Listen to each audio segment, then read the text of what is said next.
English teachers like to tell kids that you need to read to do better. I think that's a myth. Yeah. People that enjoy reading will do well in English. But that doesn't mean to do well in English, you need to read. Naga, so you teach English, right? Yes. Been an English teacher for what? How many years now? Many years already. Okay. So More than 10. How many books did you read last year? Okay, I'm going to scare you. Okay. I am not a reader.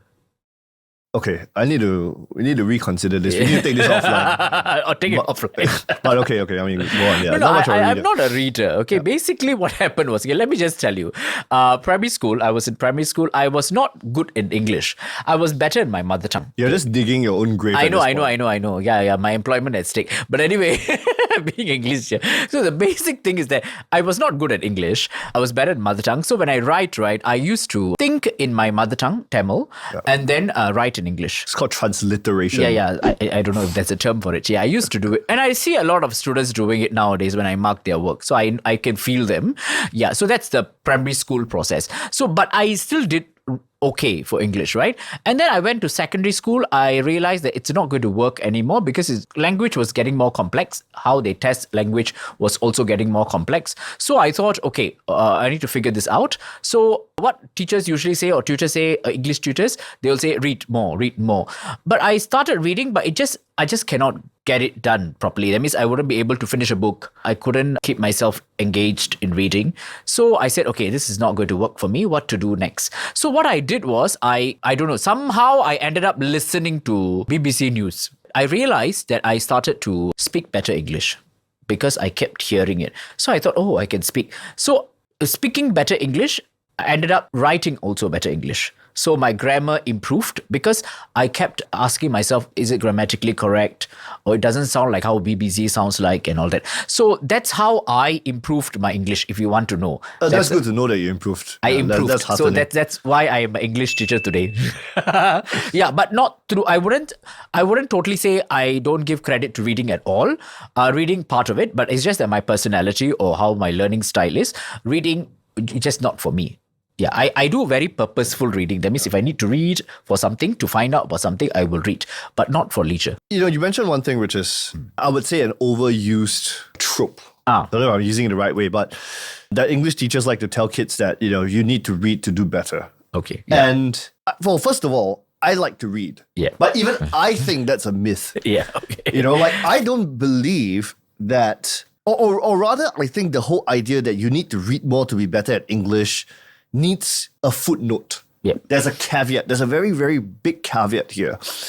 And the reason I say that is because, for me, I feel that language kind of comes naturally. Even for economics, when I was studying econs in school, I felt like I did most of my learning through reading Economist. So I read Economist every week. So I read Economist because it helps me for econs, just out of interest, but it also helps me for GP because there's a lot of things in there, business, technology, and those are good content for, preparing for GP. And I never felt like I had to deliberately prepare for GP. I never felt like, in secondary school that I had to deliberately prepare for essay writing. I felt like it just flowed. So one might argue that, hey, I'm a beneficiary of reading, on some level. So why do I think reading to do better is a myth? And the reason I say that is because it's not going to work for you unless you read meaningfully, purposefully, and in a very deeply engaged manner. And the reason why it worked for me is because I actually like reading. I actually find enjoyment in reading. But people, I think, tend to equate that. You see, people that enjoy reading will do well in English. That's true. But that doesn't mean to do well in English, you need to read. Because if you're just going through the motion, right? If you're just going through the motion, like I'm reading, but how much reading is reading? And the problem is no one can really test how much you're reading. Yes, of course. Or right? how deep Someone can say, reading. I read a book.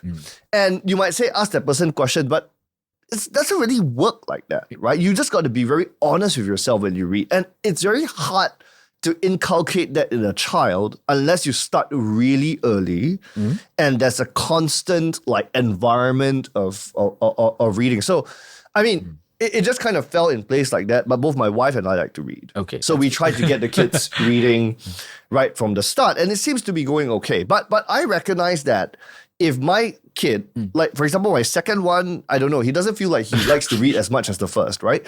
So my approach with him would be if he goes to school and he doesn't like to read that much, then I'll be like, don't be a fool. Okay. Right? Yeah, yeah. Go and study for the exam. Because the truth is, you don't need to be a master reader to do well in English. Okay, I wouldn't say to do well in English you need to read. That's a simple statement.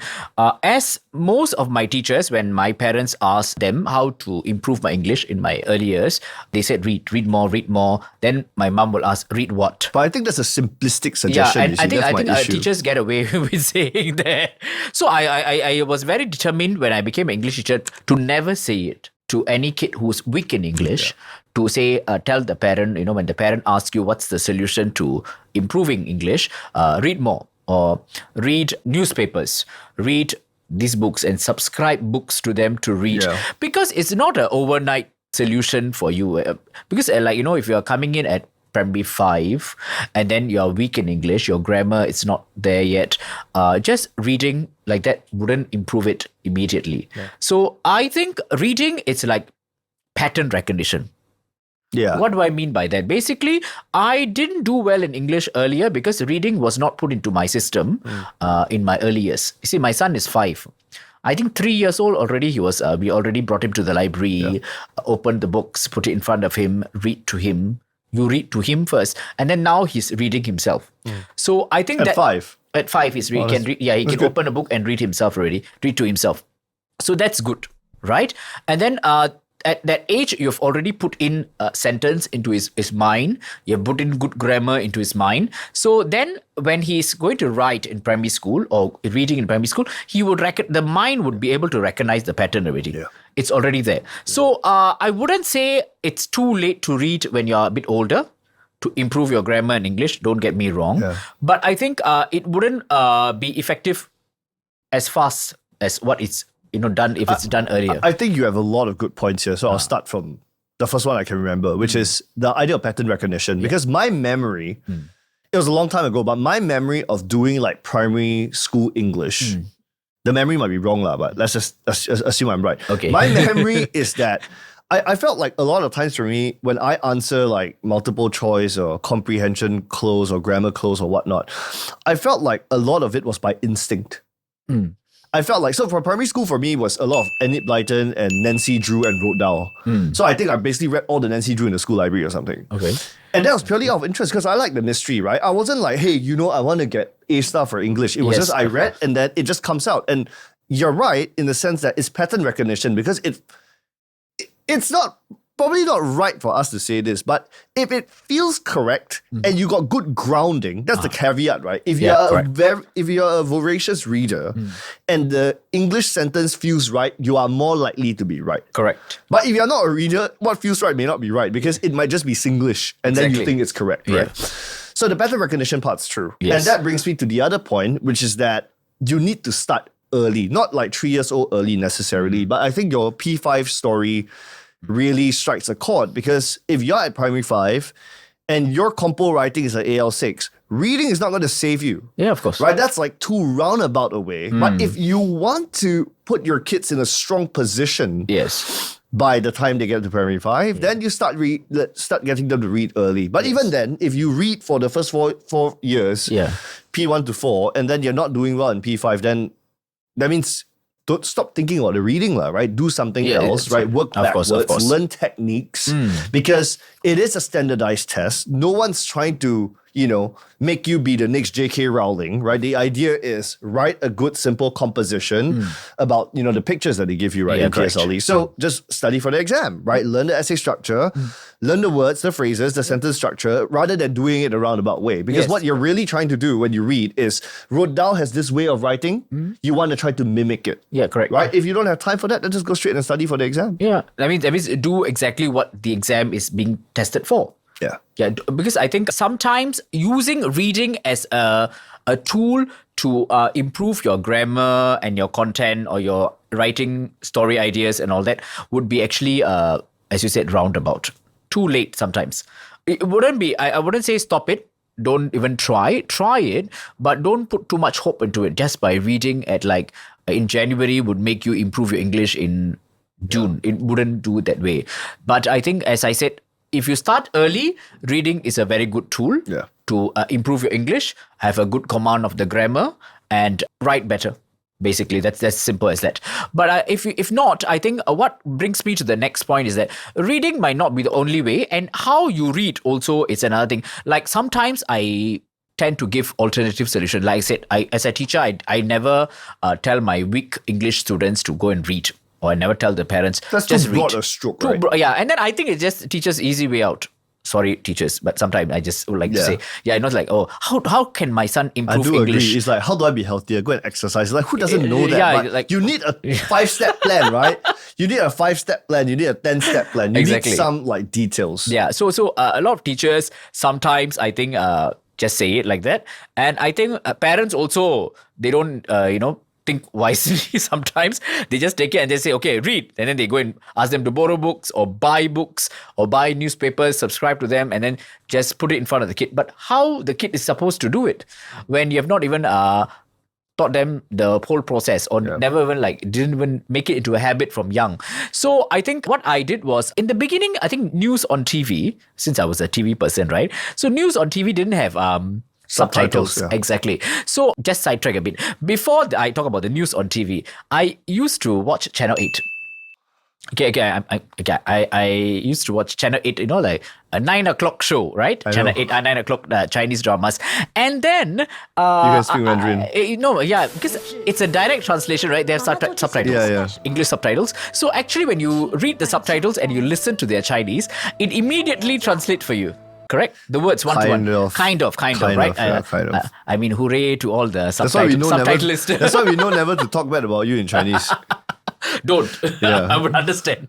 So basically, I used to read like that. That was a form of reading for me. Yeah. I thought. And then also, because subtitles sometimes, most of the time, is quite good English. So I used to feel that was one of my reading habits I got from there. So I told, after some time, then lately, when I saw Channel 5 News or Channel News Asia News, they had subtitles. Yeah, they have subtitles. And then I told my students, if you don't like to read newspapers, or you're not into reading books, I know you can't get through it. I feel you, because I've been there and I'm like that. So why don't you try watching news?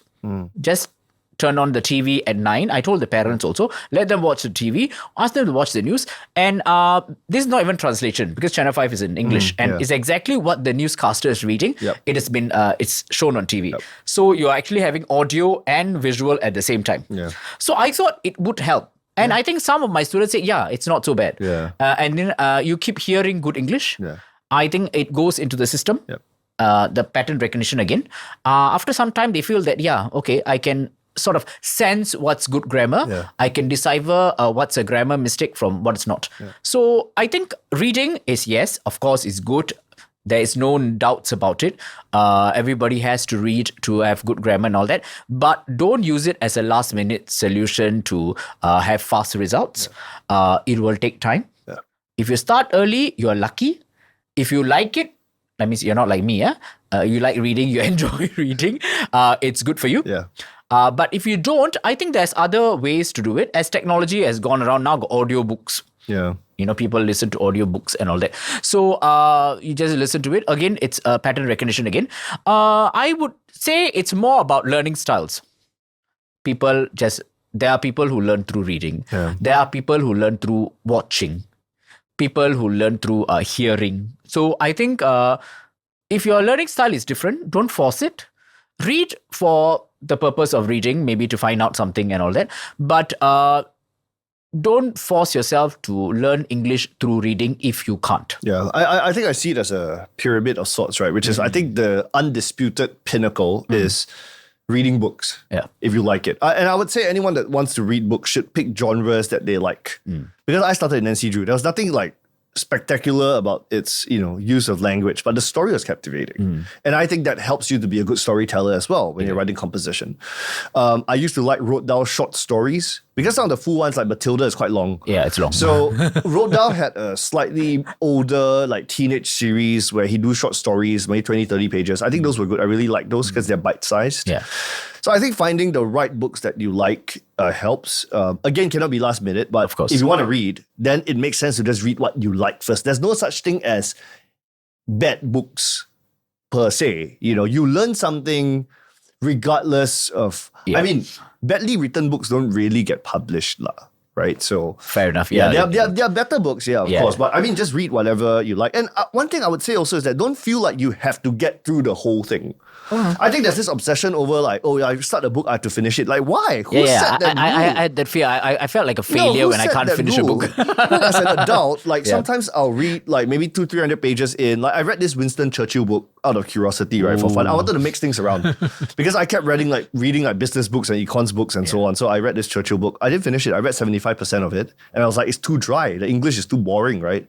I stopped, suppose, yeah. right? And I think it's okay because it's about interacting the medium. But I think to your point, if you can't hit the pinnacle, which is you can't get through a book, reading other things help. I think the bottom line with your story about BBC and radio is that you can't get good at a language without immersion. Yes, of course. But if it's too late, that means you're like O-level year, PSLE year, then don't try to solve the problem through immersion because it's too late. You need more direct solutions. You need to of really course. be studying for the papers, studying for the exams. Yeah, of course. Then also, I think when I teach comprehension, right, I think just now you just briefly mentioned it, how to read. So basically, they're just reading, they're just telling the words to themselves. That's not reading.